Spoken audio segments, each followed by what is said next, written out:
morning, and welcome to Connections Radio Show, where we talk about ideas that matter. I'm glad you have made the connection and are with us today. I'm Laurie Fitz, your host.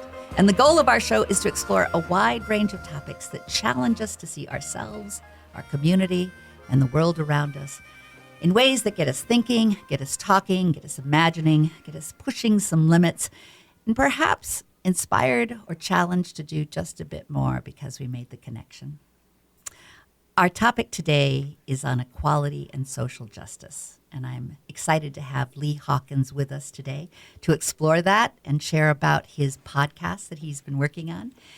He has had a fellowship with the University of Southern California, and that fellowship was on reporting on child well-being. The podcast series that he's working on is What Happened in Alabama. It's 10-part. He's also been he is right now a special correspondent for the American Public Media, contributing to Marketplace. He has been a fellow at the Carter Center. He has had the Rosalind Carter Mental Health Journalism Fellow. And he's also a current McGraw Business Journalism Fellow with the City University, New York, and Alicia Patterson Foundation, as well as 19 years with the Wall Street Journal. And he has been on a variety of television shows and radio and interviews. And he's an amazing man who's right here from Minnesota. And we're blessed to have him today. Welcome, Lee. It's good to be home. It's good to have you here. Now, your What Happened in Alabama is on all the platforms that people can reach. And it's been a work of the heart, a journey of your own family, and a reflection on your own experiences here in Minnesota, as well as interviews with people all over the country. Yes, it really has. And it was born out of the research that I did for a book that comes out in January called I Am Nobody's Slave, How Uncovering My Family's History Set Me Free. And so we're really promoting the podcast, and the podcast will be a prelude to the book, which is available on pre-order now on Amazon. And so we're trying our best to get out this message because this message has a lot of altruistic power and healing power. I have listened and love it. I listened first to the prologue, which is very important. It really sets the foundation for all of the pieces to recognize how important looking at mental health and wellness and well-being is so critical. And you dive into some challenging areas. Yes. That I want to give you so many kudos for opening your heart and your family. It's not easy to share. I mean, you are a reporter. Yeah. And now to be sharing from your own family life has a different texture to it. Yeah, I'm a reporter and I'm also human, Yeah. right? And that I had to accept that, Yeah. and along the way. And every day I continue to have to accept that I'm human. And that part of this process can be quite daunting, but it's also quite empowering. There was a MinnPost article that came out that I pulled out a quote. I think it's important that people know that this podcast is not just about trauma.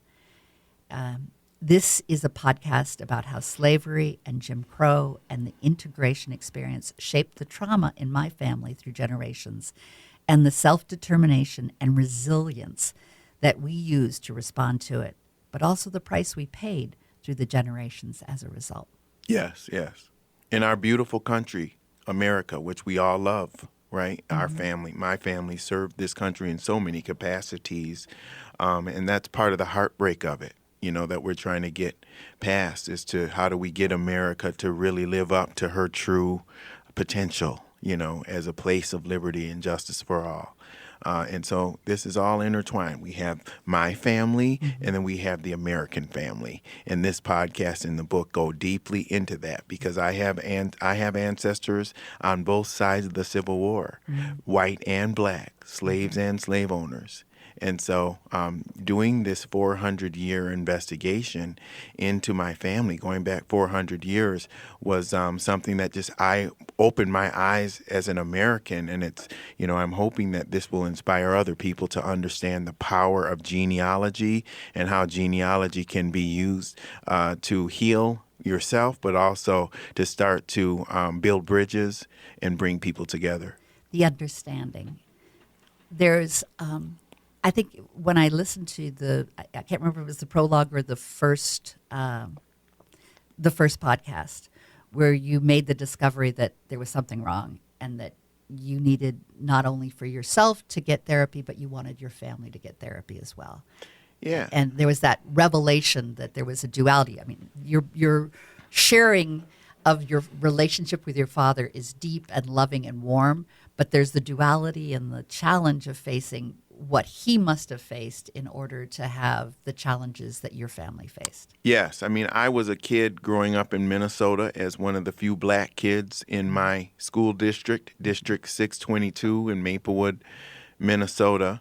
And it was a very tough thing because I had a father who was raised in Jim Crow, Alabama, born in 1948 and grew up in the 1950s all the way up until he was 12 when his mother tragically passed away. And you're going to hear in the podcast why my grandmother passed away and how the healthcare system treated her, because she was not allowed to go into the big hospital where the state-of-the-art treatment was. And, back then, a white nurse or doctor could have said, I don't treat Negroes, right? And so there were all kinds of things with that. But she died, and my father was only 12 years old, and he already had a sister and her husband who had moved up here as part of the Great Migration to work in factories. And so what ended up happening was my grandmother, before she died, she knew she was dying, and she said, I want you to take my babies, my youngest kids, and get them out of Alabama. And so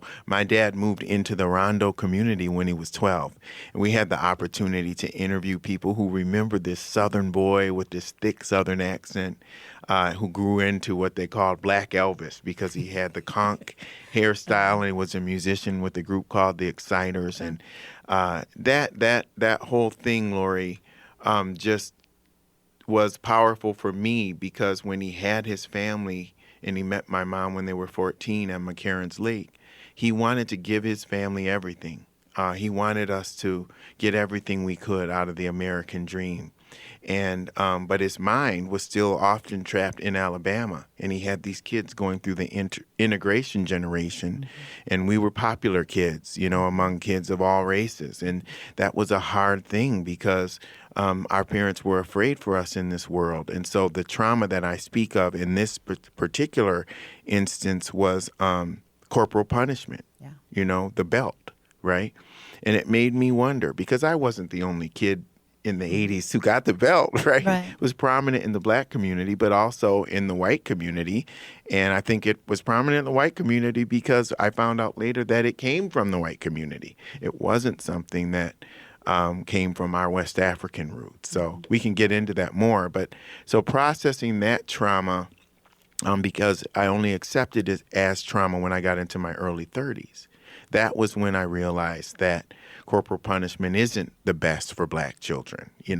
Back in the day, for many, many years, I believed that, I was a black kid, so I needed to get the belt because if not, I could become the next Philando Castile or George Floyd. I was raised steps away from that.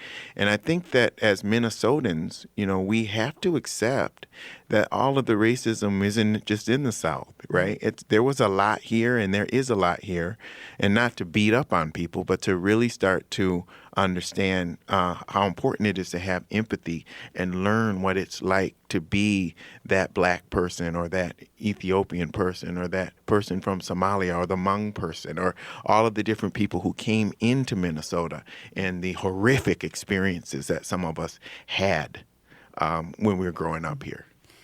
Yeah, someone once said to me, "Oh, Minnesota, that's Minnesota nice." And I'm like, well, that's one way of looking at Minnesota. It's a beautiful place. It is a beautiful place. Yeah. But I don't think if we were truly Minnesota nice, George Floyd would have been killed. There's something that is within some of our society that goes sideways. And that sideways you experienced as well in terms of loving and wonderful, but then something could trigger and something could go sideways. And it was part of that, it seemed like, when I was listening to your podcast, that was so real and created this quest for like, why is this happening?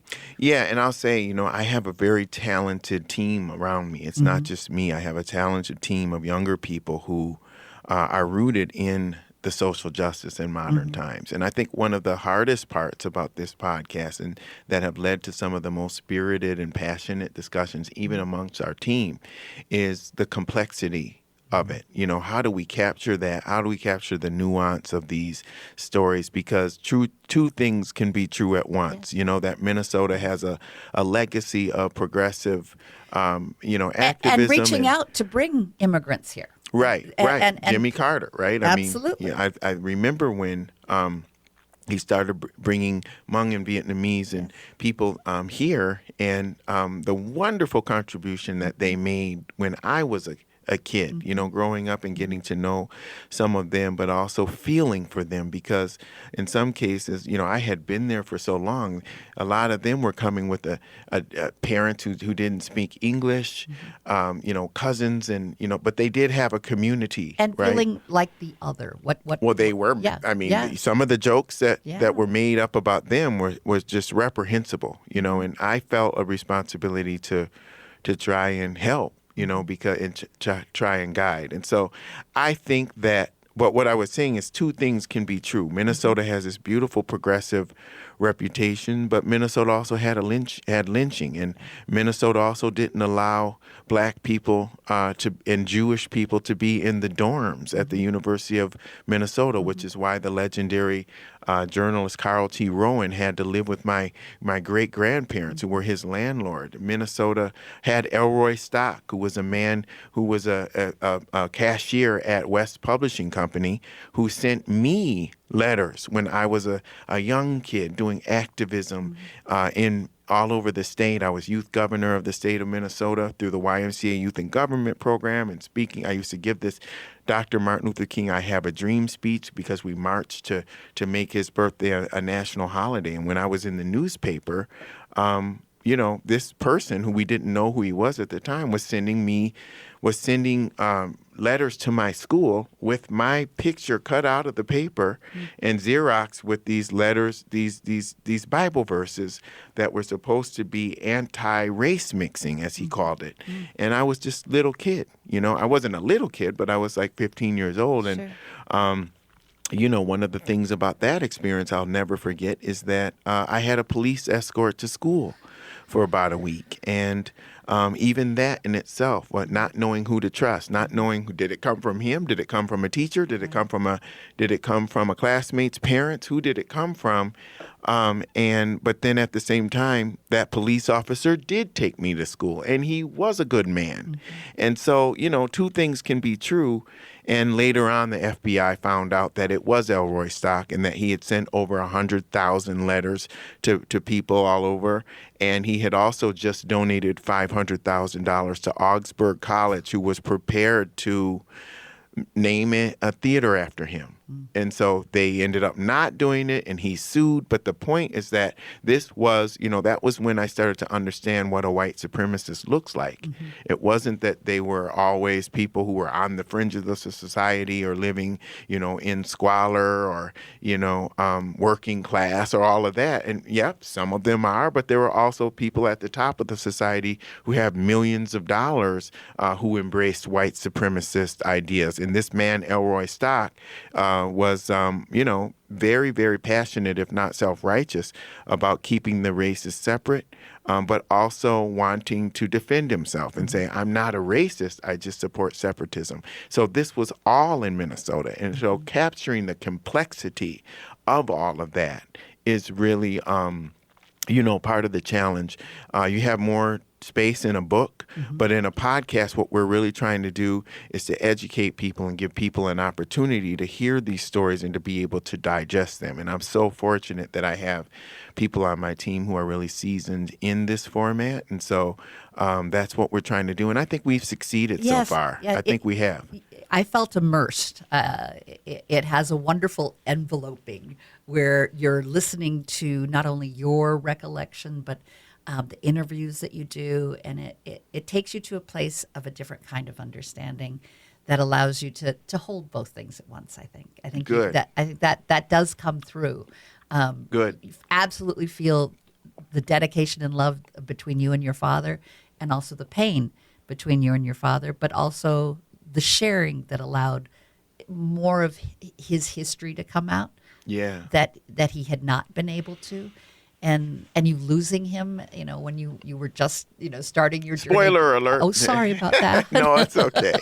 But I think you're right, Laurie. You raise a good point. And one of the points that's lost with this story in particular is that this story is about a black man and his son. Yeah. And it's really a love letter to my father. Felt right? that way. And the thing is that we don't see those narratives too much anymore in the literature space, in the podcast space. One thing that I'm very, very encouraged by is we see a lot of the stories about black gay men, right? Black men without fathers. And they've had a wonderful opportunity to tell their stories in the context of literature and podcasting. This story is about a black cisgender man and his father. And his father. Right, and our fathers, and the dynamic of black men being present in their sons' lives, right? Which, the father-son relationship in general, no matter what color you are, is one of the most complicated and fraught, but also powerful and loving relationships that a person could have. And it's probably the biggest trauma that a man could ever go through is to lose his father. And so I like that this podcast brings another dimension, a black omnipresent father with his son, right? And that he was so proud of you. Yes, and from a middle class home. Yes. We're not talking about a family from the Bronx on government assistance. It's Maplewood, That's Minnesota. important too, right? But Maplewood, right here. Minnesota, right? That there are black people here, and we're not all from Philadelphia, and we're not all from, urban centers and everything. And so I like that this podcast really shows a different side of the many dimensions of black people, which we're the most diverse people on this planet because we hail from 3 different continents. And just because we're black doesn't mean that we all have a monolithic set of ideas or experiences. And so I'm so fortunate that I've had the platform to be able to tell this story about a black man and his son and the complex love that we have in the context of pursuit of the American dream. And in our next segment, I want to talk to you some more about the Jim Crow. Yes, and please. And how that impacted your father and your family and led to even more discoveries that are shared on your podcast. Thank you. That's a great question. It is, and I look forward to it. And again, the podcast name is What Happened in Alabama. Highly encourage you to listen to the prologue and all 3. It's an amazing piece of work, and we're honored to have you here. I'm honored to be here. I love you, Minnesota.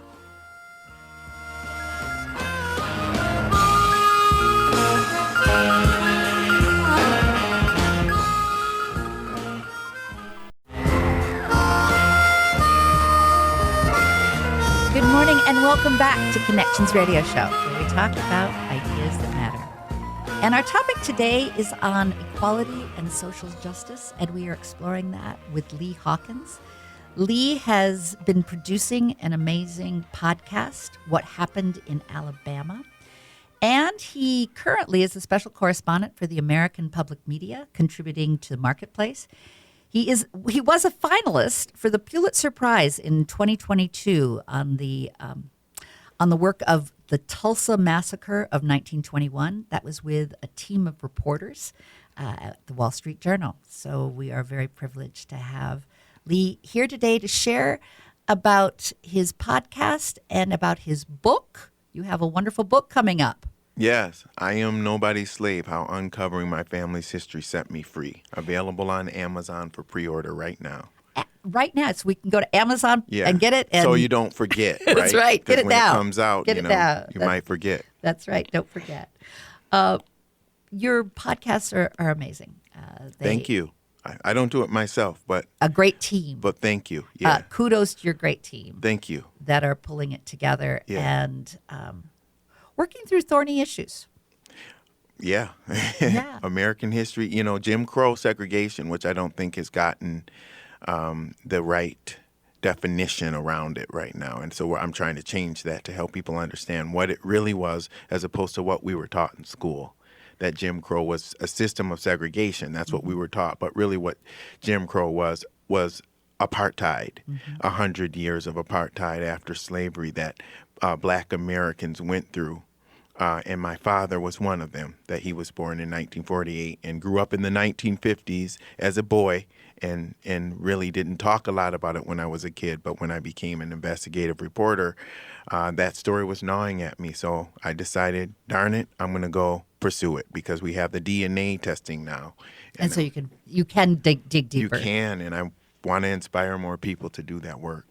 And in Jim Crow era, institutions failed the African American community. Institutions, killed the African American community or tried to kill the African American community. It wasn't just that. It wasn't just complicit. It was active campaign to destroy us. And that's in every sector: education, justice, healthcare, banking.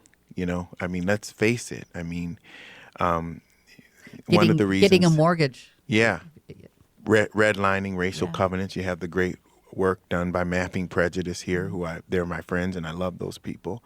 But let's really get the truth, and the truth is that one of the reasons I'm able to do this work so effectively is because Black people who were enslaved were commodities, so it's a tragic thing, but it's also fortunate that I have access to records because we were commoditized, we were in slave schedules, people took insurance out on our lives. Let's Aetna, right, which is the company that I have insurance from, and banks, J.P. Morgan, right, and the different, these were institutions, they ended up acquiring, who would allow enslavers to put insurance on the their lives, valued property, right? So then you wouldn't have to worry. Hey, there's a tree here that's 25 feet in the air or higher. We can just have that Negro go up there, and if he falls, we've got him insured. We got him insured, and so this was my family, and I think that a lot of times people love to imply, or I don't even think it's malicious all the time, but to treat people who went through slavery as distant figures. But actually my great-great-grandmother, Charity Pugh, and my great-great-grandfather, Private Isaac Blakey, who was a Civil War private, a freedom fighter, he was enslaved for the first 16 years of his life, and my great-great-grandmother, Charity, was enslaved for almost 40 years and then had to go into Jim Crow. But my point is that I have relatives, my uncle, who I met, right, who knew them. They were babysat by them. You're not that far away. They talk about them. So these were our families. And, for the people who are out there right now saying, oh, my gosh, this is so woke. It was 1,000,000 years ago. Why do you care? How does it affect you now? Well, and not only that, but there were some good skills taught. Yeah, right. Well, you can cherry pick different things to fit your narrative. But my point is that my dad, I don't have to just go back 2-3 generations. I can talk about my father, right? Because my father grew up under Jim Crow, which ended only in 1964, which was 60 years ago. Yeah. And so what that's telling us is that equality, racial equality, is a new concept in America that we're just starting to reconcile with, right? It's new. We haven't, white supremacy, and I'm not saying this in the political sense, I'm saying this in the academic, truthful reality sense, has been the law of America for all but 60 years of its existence. And if you trace it back 400 years. Yes. And so we just got our equality on paper.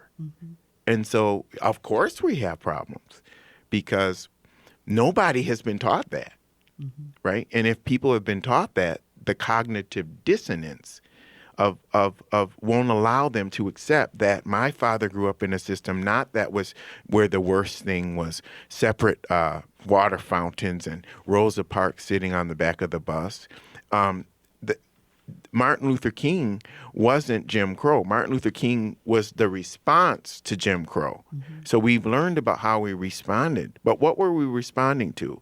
Well, we were responding to the fact that both of my grandparents, right, when they were 9 and 5 years old, their fathers were both murdered by white men who were never brought to justice for their crimes. And so in my book, I go and I dig into those murders, and I really talk about the childhood trauma that my beloved grandmother, Opie, who I never got to meet because she died when she was 56 of a kidney infection, went through. And the fear that that kind of imposed on her, and then the fear that she taught my father to feel, and then the fear that my father felt for me, which was a lot of the reason why my father used the belt on me when he thought that I was going, to be harmed or I wasn't being cautious enough. And so all of this is inextricably tied to the past. And I think a lot of times people like to think of to just look at a person and say, well, you're black, but you're more successful than I am, or you look to be happy and you don't look to be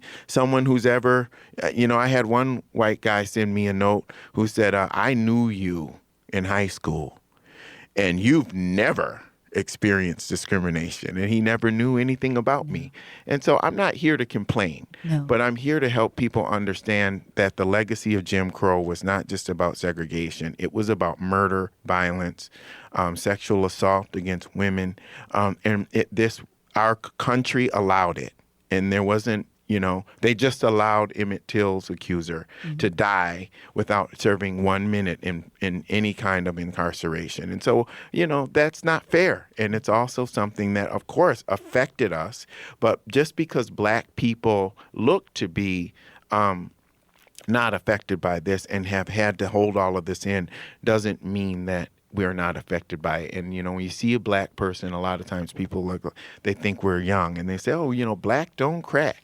How old are you? You're 80 years old. Well, you don't look a day over 60. But the question is what about the inside? Right. Are we aged? We're aged. That 80-year-old is maybe even have the heart of a 100-year-old because of all of the chronic stress that person has gone through since they were a child in America. One of the stories that you share about your grandmother that you didn't meet was how she wanted to protect her son. Yes. And how protection was also balanced with a distrust of the white community. Yeah. Coming from, where she had her father was murdered. Her father was when murdered. She was 9. So every reason in the world to not trust, but how to thread that needle so that she could protect her son in a white community. Yes. And yet at the same time know that eventually she wanted her son to have something better and be out of Alabama. Yes. But the nightmares that then your father continued to have even into adulthood about that time in Alabama. Yes. When you think about that sense of protection, but that protection could lead to an overcorrection, how to keep you safe, and how to keep you safe sometimes meant hurting you. Right. Well, the perception of how to keep you safe, right. And which was not our original idea. The original idea came from the United States government, and which I found also came from my ancestors from Wales, right, who, came from a culture where whipping was very prevalent. It wasn't just in a racialized way. It was more in a patriarchal way. And that was, the lashing and flogging was something that was brought from Europe. And this whole system, the justice of the peace system and everything, was rooted in the European influence. And so if you look at the government, in Virginia in the 1600s, and then you go all the way up to the 1900s, you'll see that so much of our government response to people was rooted in violence. And people were always getting whipped. And the South is one of the most violent places on the planet, right? It's a very violent place if you look at their murder rates, even in today's times. And so violence was interwoven into the fabric of the founding of this country. And, you know, I think Angela Davis gave me a really good question in a previous interview I did, where she said, well, why are you telling the family business? And I said, well, I'm telling the family business is because the American story is a business, right? And we were such a part of bringing America to become the leader of the new world, that we were socialized here. And when you're socialized here, and when you love a country, even if it doesn't love you back, you're going to adopt the ways of that country. And the way of that country was that if you have a little black boy, you better keep him in line, or we're going to we'll kill him. Right? And that was the fear. That's the fear that she was had. the fear and the reality. Moment. Yeah. Right?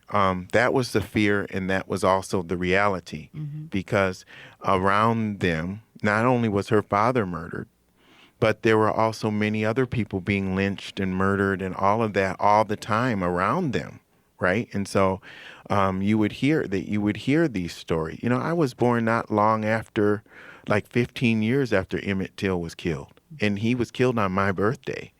I related to that, and that same sort of pressure that my grandmother felt to help to try to get my dad to develop the skills that he needed to be able to survive in Alabama were the skills my father tried to teach me. And in the first episode, we tell that story about a very violent episode of where my father lashed out on me because I was playing a video game at 8 years old. And, you know, at that moment, he was asking, you know, he's commanding me to stop playing this game, you know, and to understand, you're 8, you're a man now. And you have to be a man. You have to be perceived. You're perceived as a man. And if you don't see yourself as a man and hurry up and grow, you could get killed out there. And so. And he also wanted you to be the best in all that you did. He was. But he also recognized that you were very talented, and that so much of what you touched was, you know. Yeah, you know, and that's wonderful. That's the beauty of having a dad that was so supportive. And, you know, but sometimes, Laurie, you know, even today, I find myself looking at the, you know, how I am about achievements and trying to do my best in everything and being perfectionistic, even about my work. And sometimes I'm around people who say, you don't have to push so hard, you know. And some of that is just rooted in my own childhood trauma, right? But also the childhood power of having a father, and not just a father, but on the other side of the family, I was blessed to have my grandfather, who was a railroad worker at Burlington Northern at night, and then a janitor at Montgomery Ward by the day. And then also a great-grandfather, Samuel Davis, who was a landlord and a landowner, and you know, came to Minnesota in 1930s. And my grandmother, Roberta Davis, was born in 1910, and he was born in 1909. And how blessed was I to be able to know these people. And these people were just a generation or two removed from slavery, and they came right out of the situation, buying up property all over Minnesota and Kansas and all these places. And so, you know, I was fortunate to have that experience. So on the one hand, it was positive, but on the other hand, some of it was hard, you know, because Black people as a whole, we developed this, or Black men of my generation. I don't know about the new people, but I will say in my generation, you know, for me, when I was like 9 years old, my grandfather bought me a book about John Henry. And if you remember, he was the Black man who tried to outwork the steam machine so he could save the jobs of everyone. And he did it. He did it successfully, but he ended up dying. And because of it. It killed him, right? Yeah. And so that's the whole idea. I call it the John Henry complex, you know, the John Henryism, right? And that's to be the best, to achieve, to make your mark, but at what cost? And that's the narrative. Yeah. The narrative of a Black man in America is rarely high achievement. but it's actually the reality that I grew up in. That, I have friends who are, just doctors and scientists and, prominent journalists and doing all kinds of wonderful, beautiful things. And I never really thought of it as special because I was surrounded by Dr. Charles Crutchfield and Melvin Carter and like all of these people. Look, Melvin Carter is a good example. I mean, that guy was meant to be a leader because he came from greatness. And you were meant to be a storyteller.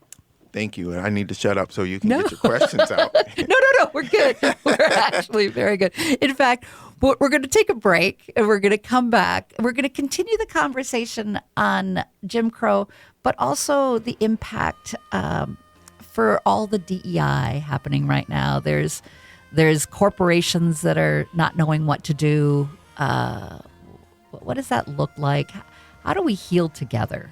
What does healing look like together to be able to make a better generation, support a better generation, to have that social equality? No pressure, huh? No pressure. No pressure on me.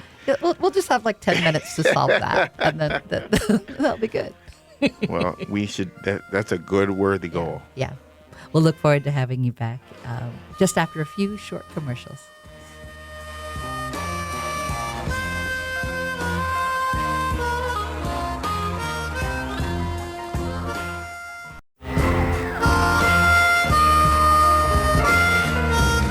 Welcome back to Connections Radio Show, where we've been talking about equality, social justice, an amazing podcast that you can listen to right now. What happened in Alabama? Actually, you can listen to it right after this radio show.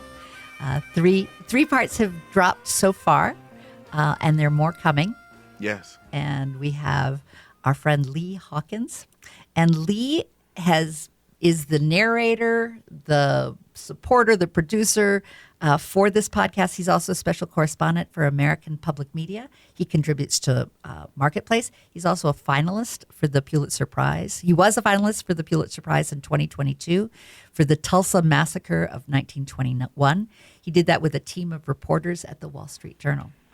And thank you for not only being with us today, but for your podcast and for your thought leadership. Thank you. And your team. Thanks for having me. That are producing this wonderful. I started with the cliffhanger with us in our last segment, saying that I wanted to have you tell us more about Jim Crow and where we are today with the whole diversity, equity, and inclusion that is making schools change the way they teach, having corporations have challenges to know how they need to be working with diversity, equity, and inclusion. We know that the next generation, the Gen Zs, want to work in a place that they feel has a commitment to multicultural. And how does that all work in a time when we're so divided? And we will talk about that, but I've also asked Lee to come back and talk more. So there's no way we can cover all that I want to get covered in 7 minutes, but at least I'd like to get started and kick us off for our next show. Great. So how do we address the challenges that we're facing right now and heal as a country? What are the healing things that we can do? Well, in my book, I talk about my family, and I also talk about the American family. Mm-hmm. And I think, my family's been here for since the 1600s. And I was able to find that out because of the fact that I was able to contact the white side of the family. As I told you, that because of slavery and because of the sexual assault of black women, I have 20% European blood.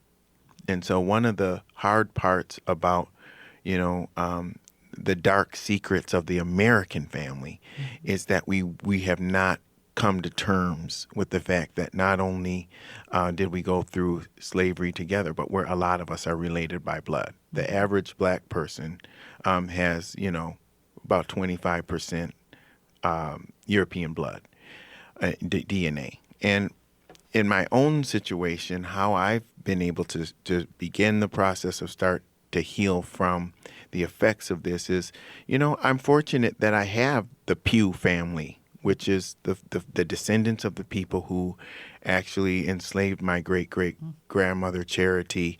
And there's a guy who I actually knew before we knew we were relatives. How wild. That we had this shared heritage. And he, is a friend. He was someone that I liked before, and we liked each other.